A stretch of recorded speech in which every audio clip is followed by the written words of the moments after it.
বিশ্বকাপের মতো বড় আসরের আগে প্রতিটি দল নিজেদের শক্তি ও দুর্বলতা যাচাই করার জন্য প্রীতি ম্যাচ খেলে থাকে। এর মাধ্যমে কোচরা দল নিয়ে শেষ মুহূর্তের পরিকল্পনা সাজানোর সুযোগ পান। আর্জেন্টিনাও সেই প্রস্তুতির অংশ হিসেবে দুটি গুরুত্বপূর্ণ প্রীতি ম্যাচ খেলতে যাচ্ছে। এই ম্যাচগুলো দলের জন্য যেমন গুরুত্বপূর্ণ, তেমনি সমর্থকদের জন্য বেশ আকর্ষণীয়। প্রথম প্রীতি ম্যাচে আর্জেন্টিনার প্রতিপক্ষ হন্ডুরাস।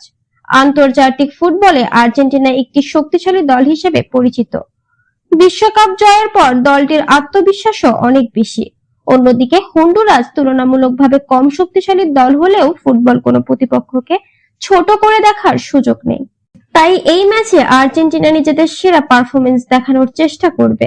এই ম্যাচে কোচ লিওনেল স্কালোনি বিভিন্ন খেলোয়াড়কে সুযোগ দিতে পারেন। বিশেষ করে তরুণ ফুটবলারদের পারফরমেন্স পর্যবেক্ষণ করা হবে। পাশাপাশি দলের মূল খেলোয়াড়দের মধ্যে সমন্বয় কতটা ভালো অবস্থা রয়েছে সেটিও দেখা হবে। ম্যাচটি সমর্থকদের জন্য দারুণ উপভোগ্য হতে পারে বলে ধারণা করা হচ্ছে। এরপর নিজেদের দ্বিতীয় প্রীতি ম্যাচে আর্জেন্টিনা মুখোমুখি হবে আইসল্যান্ডের। আইসল্যান্ড এমন একটি দল যারা অতীতে বেশ কয়েকবার শক্তিশালী দলগুলোর জন্য চ্যালেঞ্জ তৈরি করেছে।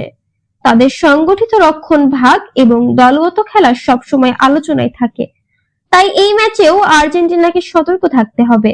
দুই দলের আগের কিছু ম্যাচ ফুটবল প্রেমীদের কাছে বেশ স্মরণীয়, ফলে এবারও একটি প্রতিদ্বন্দ্বিতাপূর্ণ ম্যাচ দেখার আশা করছেন সমর্থকরা। আর্জেন্টিনার জন্য এটি হবে বিশ্বকাপের আগে নিজেদের কৌশল আরো ভালোভাবে পরীক্ষা করার একটি সুযোগ।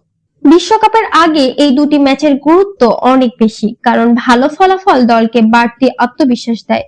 পাশাপাশি খেলোয়াড়রা নিজেদের ফিটনেস এবং ম্যাচের ছন্দ ফিরে পাওয়ার সুযোগ পান।